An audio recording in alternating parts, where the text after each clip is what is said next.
और अगली बड़ी खबर जम्मू कश्मीर से सामने आ रही है, जहां जम्मू कश्मीर में सरकार बनाने की कवायद अब जारी है। उमर अब्दुल्ला जम्मू कश्मीर के मुख्यमंत्री बनने जा रहे थे। बड़ी खबर इस वक्त आपको बता रहे हैं, जम्मू कश्मीर में सरकार कैसे गठन होगी, कब होगी, शपथ ग्रहण कब होगा, तो कई मुद्दों को लेकर के बातचीत भी अब शुरू हो चुकी है। मंत्रियों की बैठकें भी की जा रही हैं। साथ ही उमर अब्दुल्ला के नाम का ऐलान पहले ही फारूक अब्दुल्ला कर चुके हैं। मुख्यमंत्री के तौर पर उस गद्दी को संभालेंगे। और साथ ही साथ अब आज ये माना जा रहा है कि उमर अब्दुल्ला को जहां विधायक दल का नेता चुना गया, तो वहीं ये भी माना जा रहा है कि आज ही सरकार बनाने का दावा पेश किया जाएगा।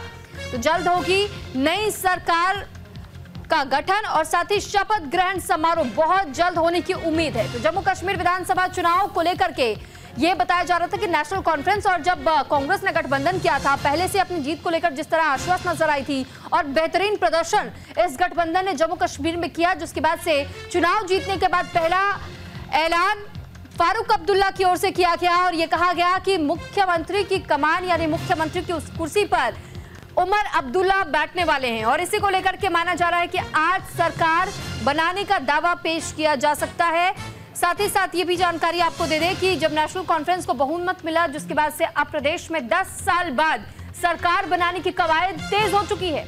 तो पूर्व सीएम उमर अब्दुल्ला को एक बार फिर से जम्मू कश्मीर की कमान देने की कवायदें शुरू हो गई हैं। उमर अब्दुल्ला को विधायक दल का नेता चुन लिया गया है और आज उमर अब्दुल्ला सरकार बनाने का दावा पेश करेंगे।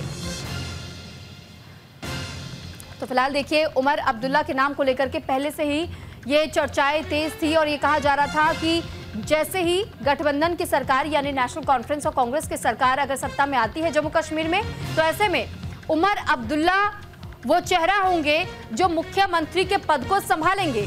और इसी के तहत अब ये भी माना जा रहा है कि आज सरकार बनाने का दावा पेश किया जा सकता है जम्मू कश्मीर में।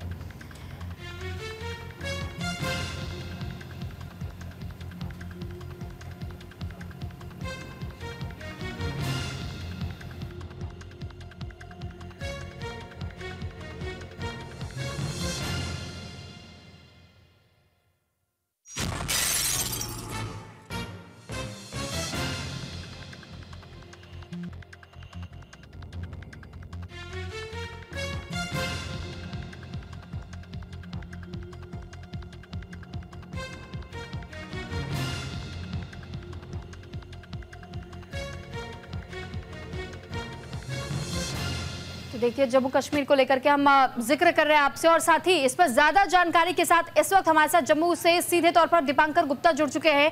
दीपांकर, सवाल आपसे यही है कि आज जो बताया जा रहा है, उम्मीद जाहिर की जा रही है कि सरकार बनाने का दावा पेश किया जा सकता है उमर अब्दुल्ला की तरफ से, क्या इसे हम पूरी तरीके से आधिकारिक रूप में स्पष्ट मान ले कि आज ही वो दावा पेश करेंगे? उन्हें समर्थन किस तरीके से मिल रहा है? शपथ ग्रहण कब हो सकता है? क्या कुछ जानकारी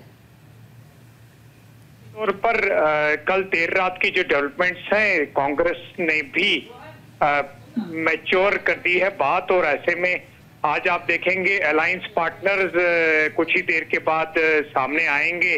कांग्रेस की तरफ से तारिक अहमद कर्रा और तमाम जो बड़े नेता जो ऑब्जर्वर्स कांग्रेस के आए हैं दिल्ली से, वो भी सामने आएंगे और उसके बाद एक आज दोपहर तक दावा जो है वो पेश कर दिया जाएगा। इसके बाद कल या परसों कब का टाइम मिलता है एलजी से शपथ ग्रहण के लिए, ये एलजी के ऊपर निर्भर करता है। और हम आपको ये बताते चले कि इसमें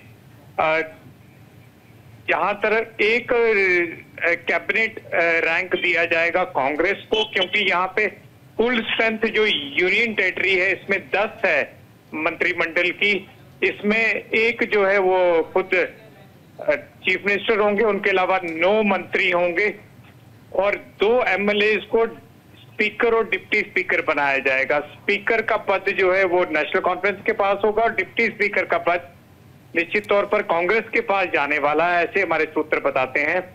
2 बड़े दावेदार जो कैबिनेट मिनिस्ट्री के लिए हैं, उनमें सबसे बड़े जीएम मीर हैं जो डोरू से काफी अच्छी लीड लेकर जीत कर आए हैं, जनरल सेक्रेटरी हैं, स्टेट जनरल सेक्रेटरी हैं, उन्हें कैबिनेट का पद दिया जा सकता है। ये हमें जो है सूत्र बता रहे हैं। इसके अलावा नेशनल कॉन्फ्रेंस तमाम हालांकि जो बड़े नेता है उन्हें कश्मीर से उठाएगी, लेकिन 2 बड़े चेहरे, एक आपके सुरेंद्र चौधरी हैं जिन्होंने प्रदेश अध्यक्ष भाजपा को नौशहरा से हराया था, तो जम्मू की रिप्रेजेंटेशन में सबसे पहले कैबिनेट में नाम सुरेंद्र चौधरी का सामने आता है, और उसके बाद जम्मू की रिप्रेजेंटेशन की बात करें तो निश्चित तौर पर रामबन में राजू जीत कर आए हैं कि उन्हें भी एकोमोडेट किया जा सकता है, ऐसी खबरें हैं। कोशिश ये रहेगी कि जम्मू की आवाज भी जो है वो सामने लाई जाए, लेकिन दिक्कत उमर अब्दुल्ला की ये है कि केवल 10 टोटल कुल मिला के उन्होंने बनाने। उनके पास खुद ऐसे ऐसे बड़े नाम हैं जिनके बारे में हम आपको बताना चाहेंगे।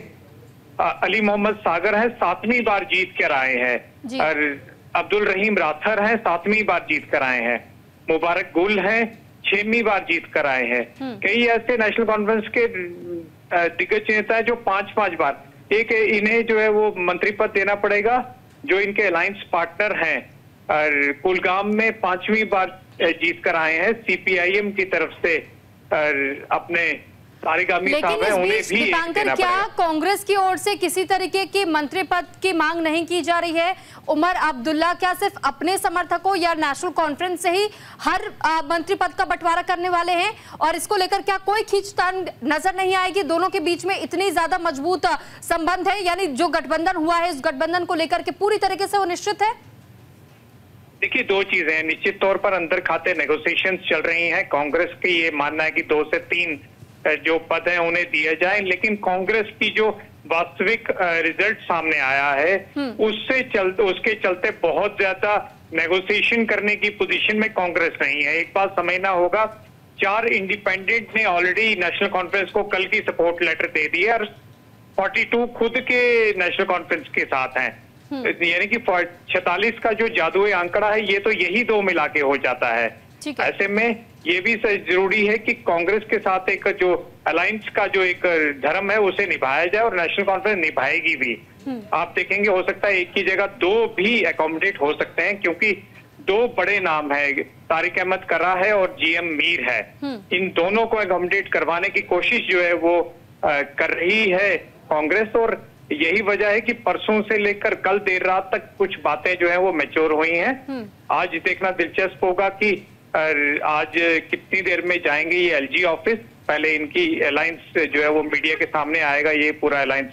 उसके बाद आगे भी बढ़ना है।